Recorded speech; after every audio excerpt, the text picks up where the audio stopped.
Houston-based company called Schlumberger. It's an oil field services company, and they are still providing technical expertise to Russia. Before we continue, we invite you to follow our channel, the only American show reporting live from Ukraine every day. The news from Moscow this morning, Vladimir Putin is staging a summit with more than a dozen world leaders, and those countries include Brazil, India, China, South Africa, Egypt, the United Arab Emirates, Ethiopia, and Iran, the largest international gathering the Russian president has hosted since the start of the war in Ukraine.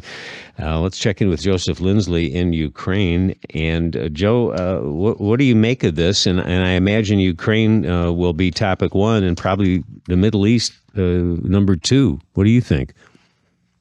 Yeah, indeed, Bob. And hello from Kharkiv. And as I speak, I'm also monitoring the information channels here, because at this moment, the Russians are launching a missile attack on the region of Kharkiv. But at the moment, the city is calm. The BRICS is really the alliance of nations that Russia has created to, as Moscow says, as Putin says, to stand as a counterbalance to the free nations. Well, he doesn't put it this way, but to the free nations of the world.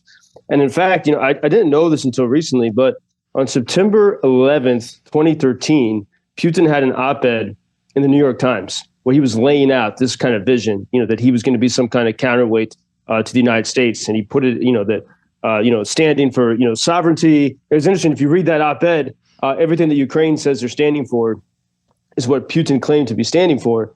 But the BRICS nations include Brazil, Russia, of course, India, China, and South Africa are the major players. And, for example, India has tried to walk the line here and, to try to have some kind of neutrality. But India is, I think now, the main importer of Russian gas. And then through India, the Indians are able to sell that gas. They refine it in India and they sell it to Europe.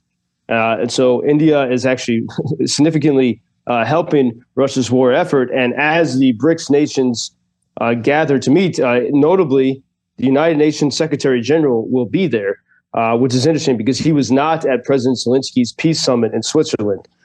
So that the Ukrainians are, take that as at the very least as a snub to Ukraine. And I think it was yesterday in the United Nations in New York, Japan's ambassador to the United Nations was condemning this strengthening alliance between the powers of Russia, North Korea, Iran, and others. And he said, pretending to be neutral is supporting the aggressor. Those are the words of the Japanese ambassador to the UN. And then he added, anyone who, he says, referring to the situation in Ukraine as a Ukraine crisis or the Ukraine war is malicious or misguided at best. Ukraine is defending itself against Russia's aggression, which violates the UN Charter. And in particular, the Japanese ambassador said he's very concerned by this newfound cooperation between North Korea and Russia. And it seems, according to the latest intel and reports, that the North Koreans are planning to put their troops that will be working with Russia. Initially, they plan to be in the Kursk region of Russia to push back the Ukrainians. And probably they're doing that because they know that if they were directly on Ukrainian soil in a combat in a combat mode, that would be more escalatory. So they're on Russian soil in Kursk. And in response to this, South Korea is considering sending troops to Ukraine to monitor the presence of the North Koreans. So we see, anyone who knows well the history of, say, the 1930s, it seems we hear a lot of echoes of that time, and we have all these different maneuverings around the world. Yeah, it's sort of depressing, concerning, certainly, that an emerging coalition of countries stands behind Putin, isn't it? Yeah, and especially, countries that, otherwise would, like normal civilized countries like India and even Brazil. But yeah, the Indian government, they are, profiting from this and enabling Russia to continue. But it's not just, those countries are doing this very obviously, but there's many concerns even within the United States. And more than 50 members of Congress have signed a letter, bipartisan members of Congress have signed a letter to the Biden administration, asking them to tighten sanctions. And among their concerns, there's a Houston-based company called Schlumberger. It's an oil field services company, and they are still providing technical expertise to Russia and products to Russia. Financial Times reporting from the Financial Times, they uncovered through Russian customs documents this Houston-based company, despite the company saying that they're not working with Russia, they indeed are.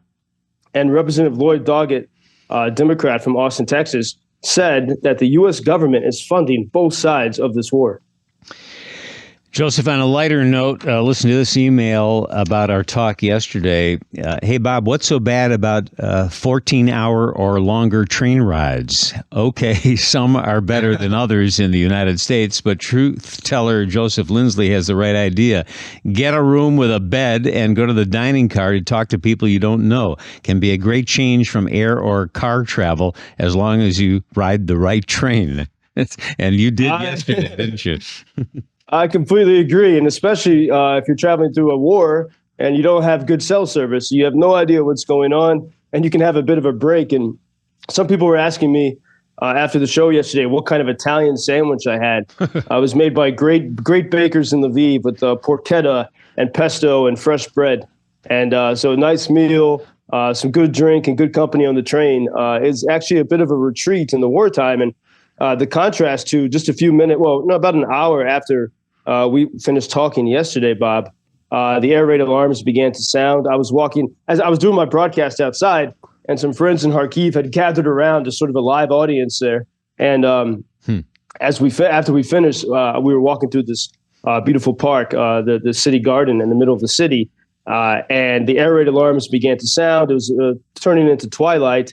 And at that moment, the Russians began to attack the city. They were hitting the suburbs. An extraordinary scene, because in this park, these 19th century wrought iron lamps, and on the lamps they have speakers, and they're playing very calm classical music, and people are walking calmly, slowly, children and adults, and the fountains are going in the park, and then you can feel the vibration of the missiles hitting the ground. And just quite you still see the calmness of this city, even amid the daily hell that happens here. What an unbelievable scene. Well, glad you can find some comfort in the war. Thank you, Joe. Be safe. Thank you for introducing Ukraine on your social media pages. That's very important, that much more people can get more information about the situation here and how everybody can help Ukraine to stay stronger and to save all the world. Что он сказал? Well, which side are you on? На чьей ты стороне? Come on now. Oh, which side are you on? На чьей ты стороне? Ебать.